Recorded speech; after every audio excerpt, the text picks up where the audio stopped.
तो काहे मूसा कहो, तो मूसा के कौम के अल्लाह ने बड़े नाज उठाए। उन्होंने कहा अल्लाह ने हमारे बड़े नाज उठाए, तवज्जो है ना सबकी मेरी जानिब, बड़े नाज उठाए हैं और अल्लाह ने हमें इस कायनात पर, इस दुनिया पर हुकूमत करने के लिए पैदा किया। बनी इस्राइल, बनी इस्राइल, बनी इस्राइल, और चारों तरफ शोहरा हो गया और इन्होंने पूरे पूरे लश्कर बना लिए। और अल्लाह ने हर नबी से कहा लश्कर बनाओ, लश्कर बनाओ। वो जालूत हमला करने के लिए तैयार खड़ा है, तालूत लश्कर बनाओ और तालूत को लश्कर का सरदार बना दो और जाओ। और जाने से पहले एक बात याद रखना, एक ताबूत हम तुम्हें दे रहे हैं, उस ताबूत को आगे आगे रखना, उस ताबूत को आगे आगे रखना और उस ताबूत का एहतराम करते रहना, उस ताबूत का एहतराम करते रहना। तो जब भी बनी इस्राइल किसी जंग पर जाते थे ताबूत आगे आगे होता था, और जब तक वो ताबूत आगे रहता बनी इस्राइल हर जंग में फतह याब रहते। तो उन्होंने कहा ये ताबूत हमारी फतह का निशान है, ये ताबूत हमारी फतह का निशान है, हमारी फतह का इश्तिहारा है। ये वजह है हमारी फतह की कि ये ताबूत आगे आगे रहता है, और जब तक ये ताबूत हमारे पास रहेगा हम फतह याब रहेंगे। अल्लाह ने कहा ऐसा ही है, ऐसा ही है का ये ताबूत, इसका एहतराम तुम जब तक करते रहोगे फतह याब रहोगे। तो वो सब समझ गए इस ताबूत की वजह से हम फतह याब है। तो ताबूत का मतलब क्या था? कहा कि एक संदूक है, दो रिवायतें मौजूद है मेरे साथ सारे के सारे, दो रिवायतें मौजूद है। एक रिवायत ये है कि ये ताबूत हजरत आदम के पास मौजूद था और नबी से नबी, नबी से नबी, नबी से नबी होता हुआ जनाब मूसा तक आ गया। दूसरी जो उसकी रिवायत है वो ये है कि जब 70,000 बनी इस्राइल के बच्चों को फिरौन ने कत्ल करवाया, बनी इस्राइल के बच्चों को 70,000 बच्चों को कत्ल करवा दिया, सिर्फ इसलिए कि कहीं मूसा पैदा ना हो जाए। कि काहिनों ने, नजूमियों ने कह दिया था कि इन्हीं बनी इस्राइल में एक बच्चा पैदा होगा जो तेरी हुकूमत को नीस्त नाबूद कर देगा, खत्म कर देगा। तो कहा मैं बच्चा पैदा ही नहीं होने दूंगा। जाओ सारे घरों को देखो, जहां जहां कोई औरत हामिला है उसके घर पे क्रॉस लगा देना, और जब उसका बच्चा पैदा होगा उसको मार दिया जाएगा। तो क्रॉस लगा दिया जाता था, भाई इस घर में हामिला है, इस घर में हामिला है। लोग जाते थे, जब उसके घर में बच्चा पैदा होता उसको कत्ल कर देते। 70,000 बच्चों को कत्ल किया, लड़कों को, लड़कियों को छोड़ दिया, इसलिए कि ये मालूम था कि एक लड़का ही होगा कि जो हुकूमत के फिरौन को खत्म करेगा। 70,000 बच्चों को कत्ल कर दिया। तो मेरे अजीजों, अल्लाह का काम तो होके रहता है, अल्लाह का काम तो होके रहता है। बाज़ औक़ात वो बताता है कि आने वाला इतना कीमती है कि उसके लिए पहले 70,000 कुर्बानियां चाहिए। आने वाला इतना कीमती है और आने वाला आगे, आने वाला आगे, सबको मालूम है, बुजुर्ग मुझसे बेहतर जानते हैं, बच्चों के लिए अर्ज कर रहा हूं। ऐसे में जनाबे मूसा की वालिदा ने बुलाया हबीब नज्जार को। हबीब नज्जार फिरौन का कजन था, उसका रिश्ते का भाई था। हबीब नज्जार को बुलाया और कहा कि मैं चाहती हूँ एक संदूक बनाओ, 3 हाथ लंबा 2 हाथ चौड़ा, मुझे चाहिए, और शीशम या शमशाद की लकड़ी का बनाना। तो कहा मैं बना दूंगा, लेकिन मुझे ये बताओ क्यों बनवाना चाह रही हो, क्यों बनवाना चाह रही हो? कहा भाई ये तो मैं नहीं बता सकता कि क्यों बनवाना चाह रही हो। अब देखिए मैं आपको बता रहा हूँ और मेरा मौजू आपके ज़हन में मारिफ़े सबीलिल्लाह, और यहीं से बात आगे बढ़ रही है। कहा भाई ये बताओ क्यों बनाना चाह रही हो? कहा ये नहीं बता सकता। कहा जब तक बताओगी नहीं मैं बनाऊंगा नहीं। कहा अच्छा, जब मजबूर हो गए तो कहा पहले कसम दो, वादा करो कि जो बात मैं तुम्हें बता रही हूँ वो किसी और तक नहीं पहुंचाओगे। कहा वादा। का वादा। जब वादा हो गया, देखो मेरे घर बच्चा पैदा हुआ और मैं चाहती हूँ बच्चा बचा रहे। मुझे अल्लाह वाहिद ने, खुदाए वाहिद ने वही की है।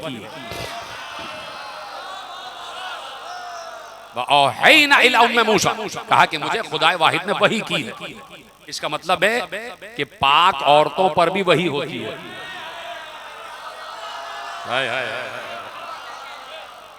पाकीज़ा साहिबाने तहारत, साहिबाने तत्हीर पर वही होती है, वही होती है। का मुझ पर अल्लाह ने वही की है और कहा है कि इस बच्चे को एक संदूक में बंद कर दो और दरिया के हवाले कर दो और छोड़ दो, मैं इस बच्चे से तुम्हें दोबारा मिलाऊंगा। का देखो किसी को बताना नहीं। का नहीं बताऊंगा। चला एक बार चलते चलते वही आ गया जो हमेशा आता, जिसने मरहब को भी बहकाया था। खैबर से हट थोड़ी रहे, जिसने मरहब को भी बहकाया था कि चला जा अली के मुकाबले में, वो आ गया।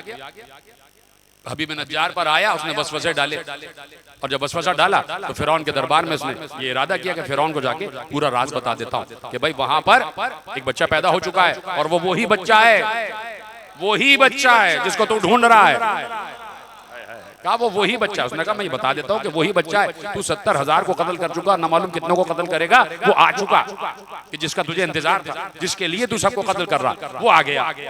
तो ये पहुंचा दरबार में और उसने इशारा किया, फिरौन ने कहा करीब आ जाओ। करीब आया, अब बोलना चाहता है, गूंगा हो गया। ये है सबीलुल्लाह, ये है अल्लाह का रास्ता।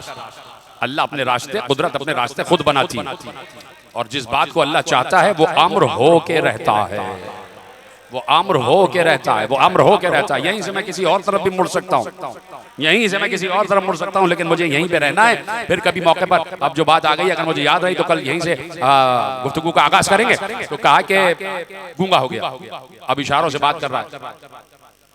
फिरौन ने कहा क्या कहना चाहता है? अब तक तो बोल रहा था, इशारे कर रहा है, इशारे कर रहा है। फिरौन ने कहा पागल हो गया, ऐसे बाहर भेजो। यानी जो भी मासूम के राज को फाश करता है उसे दरबार से निकाल दिया जाता है, उसे दरबार से निकाल दिया जाता है। निकल जाओ, निकल जाओ, यहां से निकल जाओ। कहा निकालो इसे बाहर।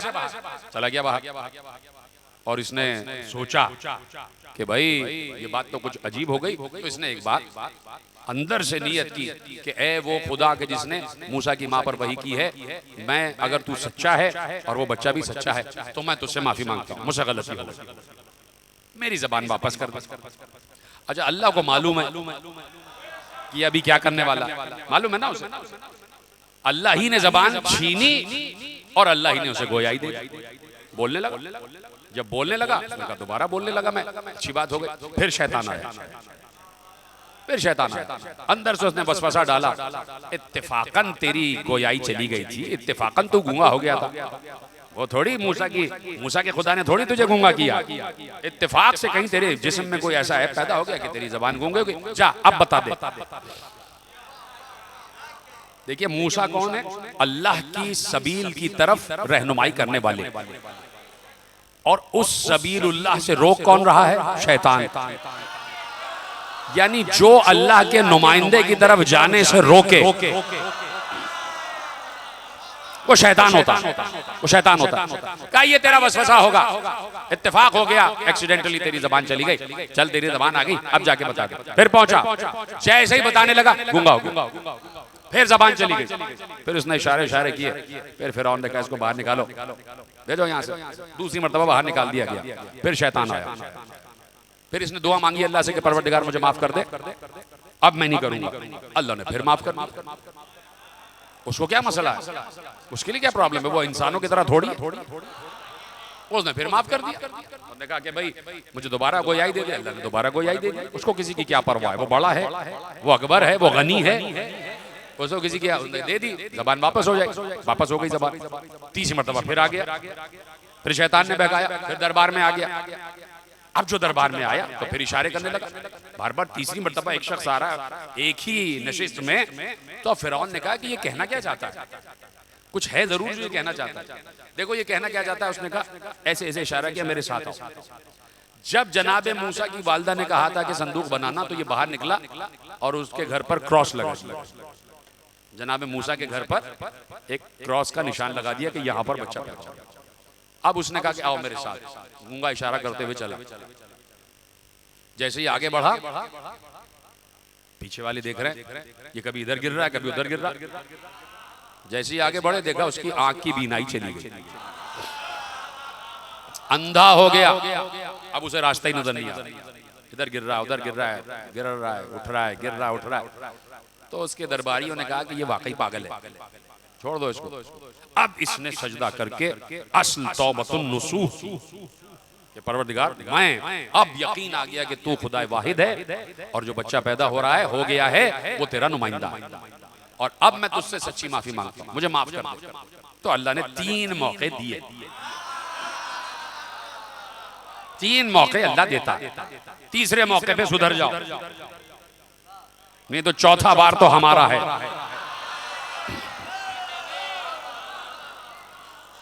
3 मौके दिए, उसने तौबतुन नसूह की और अल्लाह ने उसकी बीनाई भी वापस की, उसकी गोयाई भी वापस। वो घर आया, उसने संदूक बनाया और बड़ी राजदारी के साथ जनाब मूसा की वालिदा के पास संदूक छोड़ दिया। जनाब मूसा की वालिदा ने जनाब मूसा को संदूक में रखा और दरिया के हवाले कर दिया और वो पूरा किस्सा आपके हवाले। तो ये वो संदूक था कि जिसके लिए कहा जाता है कि ये संदूक था जिसे ताबूत सकीना कहते हैं, जिसे ताबूत सकीना कहते हैं। एक रिवायत वो आ गई कि जनाबे आदम से आ रहा है और एक रिवायत ये आ गई कि जनाबे मूसा को जिस संदूक में बंद किया गया ये वही ताबूत था। अब जनाब ये ताबूत जनाबे मूसा के पास रखा रहा, दरबार में मूसा पलते रहे, ताबूत रखा रहा और उसके बाद अल्लाह ने उस ताबूत को एक ऐसी रूह अता कर दी कि जिस रूह को रूह सकीना कहते हैं, जिस रूह को रूह सकीना कहते हैं, इसीलिए उसे ताबूत सकीना कहते हैं। कुरान में ताबूत सकीना का जिक्र है और एक मर्तबा नहीं 2 मर्तबा जिक्र है। ताबूत सकीना, ताबूत सकीना, सुकून पहुंचाने वाला ताबूत। अब हमसे ना पूछना हम ताबूत क्यों उठाते हैं, हमें सुकून मिलता है, हमें सुकून मिलता है। सुकून पहुंचाने वाला ताबूत, ताबूत सकीना। जनाब मूसा, पूरी आपके अज़ाने आलिया में पूरा किस्सा महफूज है। जनाब मूसा जाने लगे तो इसमें वो तबर्रुकात, जनाब मूसा का असा, जनाब मूसा का के कपड़े, जनाब मूसा का अमामा, जनाब हारून के तबर्रुकात, जनाब हारून के तबर्रुकात और वो अलवाह, वो पत्थर की अलवाह कि जिस पर तौरेत लिखी हुई थी। जो तौरेत के पत्थर अलवा आसमान से नाजिल हुए थे, जनाब मूसा जिन्हें लेने के लिए तूर पर गए थे, वो पत्थर की अलवा, वो पत्थर की लौहें, वो पत्थर के टुकड़े कि जो आसमान से नाजिल हुए, जिन पे तौरेत लिखी हुई थी। कोई भी इख्तिलाफ नहीं करता कि ये पत्थर आसमान से नाजिल हुआ था। पत्थर आसमान से नाजिल होता है और हो सकता है, तो क्या लोहा आसमान से नाजिल नहीं हो सकता? तो क्या जुल्फकार आसमान से नाजिल नहीं हो सकती?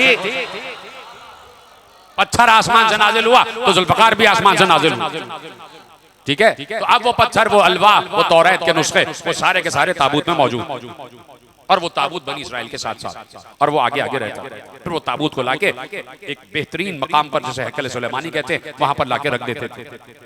उस ताबूत की खुसूसियत ये थी, समझो है मेरी जानिब, बस बात खत्म हो रही है। उस ताबूत की खुसूसियत ये थी कि जब भी बनी इस्राइल में से कोई शख्स किसी परेशानी का शिकार होता, कोई मुसीबत, कोई मुश्किल का शिकार होता और समझ में ना आता, तो वो ताबूत के पास आके खड़ा हो जाता और उस ताबूत से अपनी हाजत बयान करता। उस ताबूत को अल्लाह ने एक रूह अता की थी, जो मैंने अभी अर्ज किया, रूह सकीना। जैसे ही वो अपनी हाजत ताबूत से बयान करता, ताबूत की वो रूह बोलने लगती और उस ताबूत से आवाज आती और आवाज आती तो ये बनी इस्राइल का शख्स, इसके दिल पे सुकून तारी हो जाता, इसकी तमन्ना पूरी हो जाती, इसकी तमन्ना पूरी हो जाती। ये ताबूत सकीना का पूरा वाक़या लिखा है और ये मैं पढ़ रहा हूँ तफहीमुल कुरान से, मौलाना मौदूदी की तफहीमुल कुरान, वहां से मैंने ये पढ़ा कि ये ताबूत बनी इस्राइल की हाजतें पूरी करता था। कहीं नहीं लिखा कि बनी इस्राइल अपने अपने घरों में अल्लाह से कहते थे कि हमारी हाजत पूरी कर दे। अच्छा, बात मैं कह भी देता हूँ, आप बड़े भोले बन जाते। मैं कह भी चुका कि कहीं नहीं लिखा कि वो अपने घरों में अल्लाह से बातें करते। उन्होंने कहा ताबूत है, ताबूत से कह दो। अल्लाह ने कहीं नहीं लिखा कि ये हराम करते थे, ताबूत से बोलते थे, ताबूत से बोलते थे। कहीं नहीं लिखा कि ये ताबूत से हाजतें मांगते थे, ये हराम काम करते थे, कहीं नहीं लिखा। अल्लाह ने कहा इसमें हमने रूह अता की थी, रूह सकीना, इसीलिए इसे ताबूत सकीना कहा जाता है। ठीक है, इसलिए अब समझ में आया कि ताबूत में एक रूह भी होती है। अब हमसे ना कहना कि हम किसी शबी को बना के ले जा रहे हैं या बगैर रूह की चीज को बना के ले जा रहे हैं, इस पर भी बात होगी। तो मेरे अजीजों, वो ताबूत रहा, आगे आगे रहा और बनी इस्राइल फतहयाब रहे। अब वो ताबूत अचानक गायब हो गया, इसलिए कि इन्होंने ताबूत की बेहुरमती की। ये सब लिखा हुआ है कि ताबूत की बेहुरमती की। जब ताबूत की बेहुरमती की, बच्चे उससे खेलने लगे। जब बच्चे खेलने लगे तो बेहुरमती हो गई। जब बेहुरमती हो गई तो बेयकीनी हो गई। जब बेयकीनी हो गई तो अकीदा पलट गया। जब अकीदा पलट गया तो सदाकत किज़्ब में बदल गई। और जब सदाकत झूठ में बदल जाए तो अल्लाह की लानत, झूठों पर अल्लाह की लानत। तो जब बनी इसराइल ने ताबूत का एहतराम खत्म कर दिया तो अल्लाह ने ताबूत उनसे छीन लिया, फिर ताबूत उनके पास ना रहा। फिर बात नहीं समझते आप भाई, कुछ चीजें इशारों में समझें। ये प्रैक्टिस आपकी करानी पड़ेगी मुझे, किसी साल मुझे मुहर्रम पढ़ना ही पड़ेगा यहाँ कराची में। ये प्रैक्टिस आपकी करानी पड़ेगी, इशारे कैसे समझे जाते हैं कि भाई जब बनी इसराइल ने ताबूत का एहतराम नहीं किया, ताबूत का एहतराम नहीं किया तो अल्लाह ने उनसे ताबूत छीन लिया। तो अब जहां ताबूत नहीं है समझ लो अल्लाह ने छीन लिया। जब एहतराम नहीं होगा तो ताबूत भी नहीं होगा।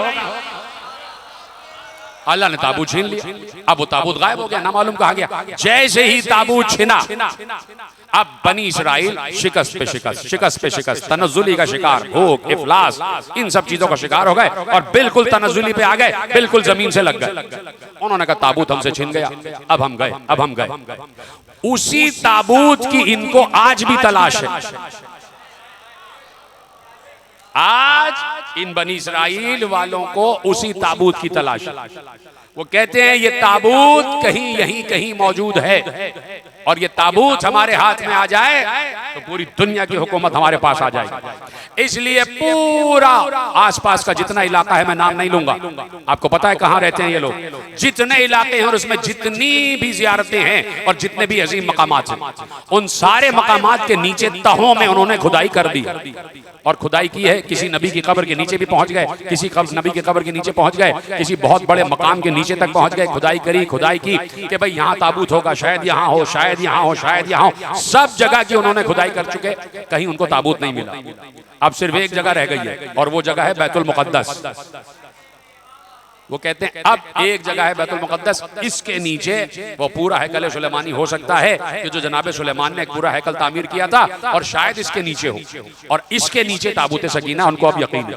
इसलिए वो चाहते हैं बैतुल मुक़द्दस उनका हो जाए और जिस दिन बैतुल मुक़द्दस उनका होगा वो पहली चीज ये करेंगे कि ड्रेजिंग करेंगे, खुदाई करेंगे और ताबूत को वो हासिल करेंगे उनके ज़ामे नाक़िस कि ताबूत हमारे पास आ जाए, ताबूत हमारे पास आ जाए, पूरी दुनिया पे हुकूमत होगी। चलो ये तो मालूम हुआ कि इन यहूदियों ने ये तो बता दिया कि जिसके पास ताबूत होता है हुकूमत भी उसी की होती है, इक़्तिदार भी उसी का होता है, इख्तियार भी उसी का होता है। यानी उन्होंने बता दिया कि ताबूत सकीना जिसके पास होगा वही साहिब इक़्तिदार होगा, वही साहिब इख्तियार होगा, वही साहिब हुकूमत होगा, वही साहिब विलायत होगा। इसलिए हम बार बार 1400 बरस से इसी मिंबर पर बैठकर, फजाइल के एतबार से आखिरी जुमला आपके हवाले कर रहा हूँ, 1400 बरस से इसी मिंबर पर बैठकर बार बार इस बात का ऐलान करते हैं, बार बार इस बात का इरादा करते हैं, बार बार इस बात का ऐलान अलल ऐलान करते हैं, छुप कर नहीं करते, मिंबर पर बैठकर करते हैं, माइक पर बैठकर करते हैं कि 1400 बरस से कह रहे हैं कि हर इमाम ये कहता हुआ गया, हर इमाम ये कहता हुआ गया। जब इमाम जा रहा होता है और दूसरा इमाम आ रहा होता है तो जाने वाला इमाम आने वाले इमाम से कहता है लो ये जफर अहमद तुम्हारे हवाले, लो ये जफर अबियस तुम्हारे हवाले, लो ये मुसफ़े फातिमा तुम्हारे हवाले और लो ये ताबूत सकीना तुम्हारे हवाले।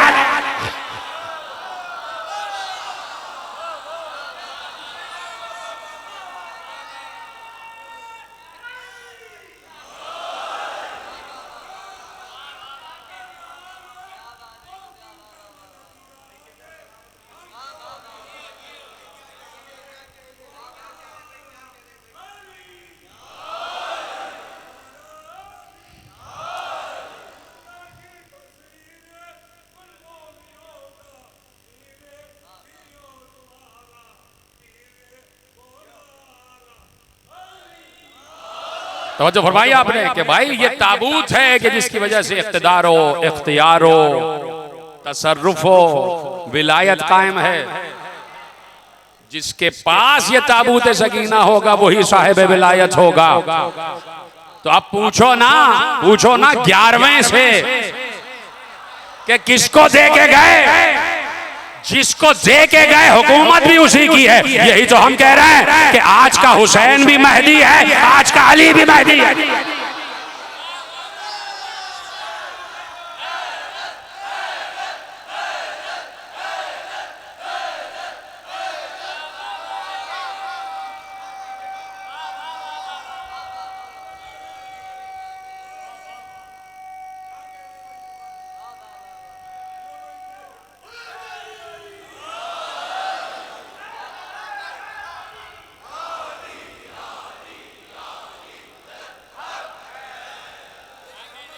11वें से पूछो कि जफर अहमर, जफर अबियस, मुसहफ फातिमा और ताबूत सकीना,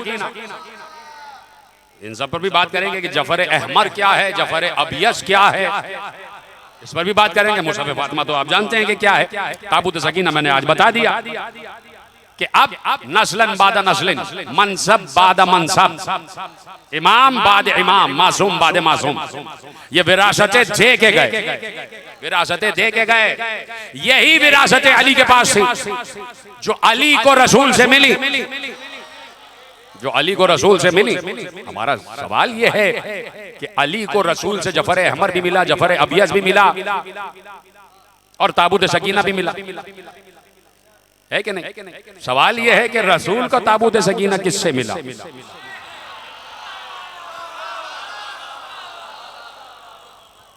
आप कहेंगे कि रसूल से पहले तो आखिरी नबी जनाब ईसा थे, उनके 572 बरस बाद पैदा हुए, और एक नबी का नाम बीच में लिखते हैं कि रसूल से 50 बरस पहले एक नबी आए थे, खालिद उनका नाम था या कोई और भी नाम था, तो कहा कि वो भी थे। तो चलिए इतना बरस पहले कोई ना कोई नबी आपने तस्लीम तो किया।